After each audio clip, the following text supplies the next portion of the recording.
Netherlands collapsed after a massive explosion and fire on December 7, injuring at least 4 people. Emergency crews are conducting recovery operations, fearing more may be trapped. The cause of the explosion is still unknown. Prime Minister Dick Schoof expressed shock and offered support to local authorities.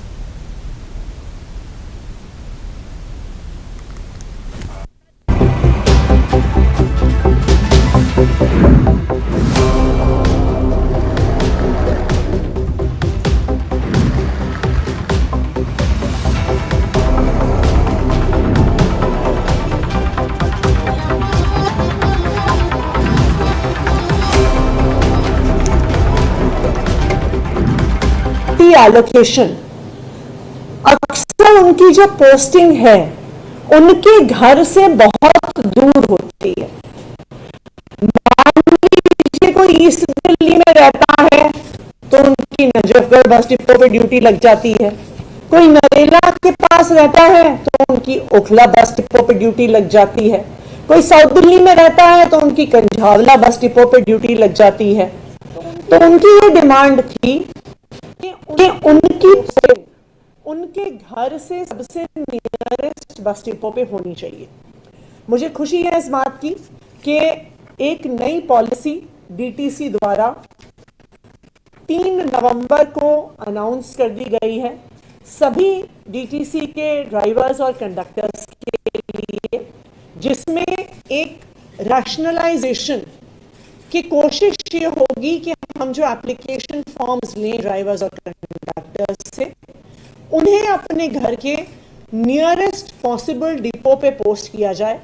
तो ये एक online proforma, जैसे हमारे schools में transfer posting का होता है, एक ट्रांसपेरेंट तरीके से एक ऑनलाइन एप्लीकेशन बनाई जाएगी जिसपे ड्राइवर्स और कंडक्टर्स अपना प्लेस ऑफ रेजिडेंस बता सकेंगे और एक ऑनलाइन लिस्ट निकाली जाएगी उनको नियरेस्ट अपने घर के पास पोस्टिंग देने की। तीसरी, डीटीसी के कॉन्ट्रैक्चुअल ड्राइवर्स की ये डिमांड थी कि उनको ये डर है कि अब जब सारी बसेस की फ्लीट को इलेक्ट्रिक किया जा रहा है तो फिर जब उनकी सीएनजी बसेस को रिटायर किया जाएगा तो उनका डिप्लॉयमेंट कैसे होगा। तो इनकी डिमांड को 2 तरीके से मीट किया गया है। नंबर 1, जो डीटीसी ड्राइवर्स प्रमोट हो रहे हैं और एटीआईज यानी असिस्टेंट टिकट इंस्पेक्टर्स बन रहे हैं, उनके स्थान पर फर्स्ट प्रेफरेंस ड्यूटी का कॉन्ट्रैक्चुअल ड्राइवर्स को दिया जाएगा, नंबर 1। दूसरा, जो सारे डीटीसी के कॉन्ट्रैक्चुअल ड्राइवर्स हैं उनको इलेक्ट्रिक बस चलाने के लिए ट्रेन किया जाएगा कि जैसे जैसे इलेक्ट्रिक बसेस आती जाएं, जो हमारे डीटीसी के कॉन्ट्रैक्चुअल ड्राइवर्स हैं उनको इलेक्ट्रिक बसेस चलाने की अपॉर्चुनिटी मिले। ये एक पूरा ट्रेनिंग शेड्यूल निकाला गया है जिसके तहत सारे डीटीसी के कॉन्ट्रैक्चुअल ड्राइवर्स को इलेक्ट्रिक बस ड्राइविंग में ट्रेन किया जाएगा। चौथा, और डीटीसी ड्राइवर्स और कंडक्टर्स की ये बहुत महत्वपूर्ण डिमांड थी, उनका अभी पेमेंट करंटली डेली वेजेस के आधार पर होता है। जो कंडक्टर्स हैं और जो ड्राइवर्स हैं उन्हें 843 rupees per day daily wages के आधार पर मिलता है। तकरीबन उनकी ड्यूटी रोस्टर के हिसाब से अगर आप एक दिन की छुट्टी भी हफ्ते में मान के चलिए तो उन्हें तकरीबन 22,000 रुपये, जो उनका करंट कैलकुलेशन है वो 21,918 21,918 रुपये प्रति माह अभी ड्राइवर्स को मिलता है। लेकिन ये जो अमाउंट है इसमें उन्हें डीए नहीं मिलता, इसमें उनको ग्रेड पे के साथ जो अलाउंसेस हैं वो नहीं मिलती।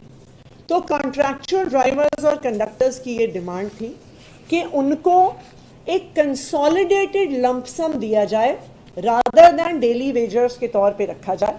और मुझे खुशी है आज ये अनाउंस करते हुए कि आज मैंने ट्रांसपोर्ट मिनिस्टर इंचार्ज और डीटीसी की कॉरपोरेशन के चेयरमैन होने के नाते आज इस प्रस्ताव को इन प्रिंसिपल अप्रूवल दे दिया है।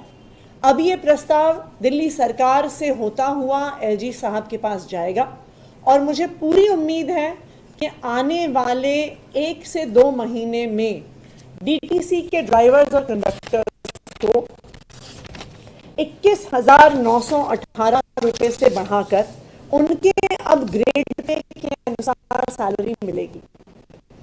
कंडक्टर्स पे मैट्रिक्स लेवल 2 में रहेंगे, उनको बेसिक पे 19,900 रुपये, ग्रेड पे 1,900 रुपये मिलेगी और कुल मिला के कंडक्टर्स की मंथली सैलरी जो आज 21,900 रुपये है वो उससे बढ़कर 29,250 रुपये हो जाएगी।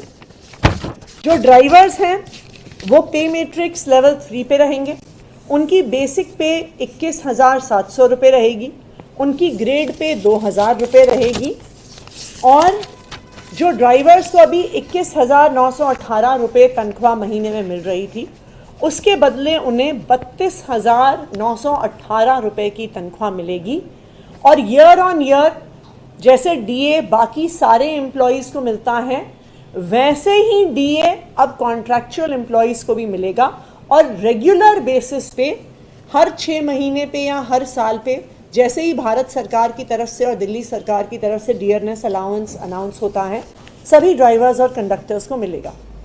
इसका पूरा खर्चा दिल्ली सरकार के ऊपर 222 करोड़ का आएगा और दिल्ली सरकार जैसे आज तक सभी कॉन्ट्रैक्चुअल एम्प्लॉयज़ को बेहतर वर्किंग कंडीशंस देने के लिए कमिटेड है।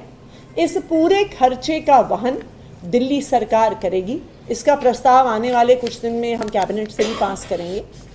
मुझे पूरा भरोसा है कि जिस तरह दिल्ली सरकार डीटीसी के कॉन्ट्रैक्चुअल ड्राइवर्स और कंडक्टर्स के प्रति अपनी जिम्मेदारी निभा रही है उसी तरह डीटीसी के ड्राइवर्स और कंडक्टर्स दिल्ली वालों के प्रति अपनी जिम्मेदारी निभाएंगे और जो डीटीसी दिल्ली की लाइफलाइन है इस लाइफलाइन को जिस मेहनत से वो आज तक चलाते आए हैं आगे भी चलाते रहेंगे। Thank you. 222 करोड़। मैम इन कर्मचारियों की एक बड़ी लंबे समय से मांग भी है पक्का करने की भी। जी। उस पर भी कुछ विचार किया गया? नहीं, इस पर बिल्कुल विचार किया जा रहा है लेकिन ड्राइवर्स और कंडक्टर्स को भी पता है कि दिल्ली सरकार तो पक्का कर देगी पर आखिरकार उस पर मोहर एलजी साहब की लगनी है तो इस प्रक्रिया को भी हमने शुरू कर दिया है और मुझे उम्मीद है कि अगले कुछ हफ्तों में डीटीसी ड्राइवर्स और कंडक्टर्स को पक्का करने का प्रस्ताव दिल्ली सरकार द्वारा पारित कर दिया जाएगा। बस मार्शल्स का मामला कुछ आगे बढ़ेगा, आप बहुत समय से परस्यू कर रहे हैं उसको कि वो जल्दी क्लियर हो उसके। देखिए, मैं तो एलजी साहब के सामने हाथ जोड़ के आग्रह ही कर सकती हूँ। जो दिल्ली सरकार के हाथ में था, जो दिल्ली का मंत्रिमंडल है, उसने एक यूनानिमस प्रस्ताव, एक रिपोर्ट पास करके एलजी साहब को भेजी है कि जब तक बस मार्शल्स को पक्का करने की पॉलिसी, रेगुलराइज करने की पॉलिसी नहीं आती, उनको जैसे वो अक्टूबर 2023 में जिस प्रकार से डिप्लॉयड थे, सिविल डिफेंस एक्ट में 1 टाइम एग्जेम्पशन देके उनको बस मार्शल्स के तौर पर रखा जाए। ये प्रस्ताव हमने एलजी साहब को अब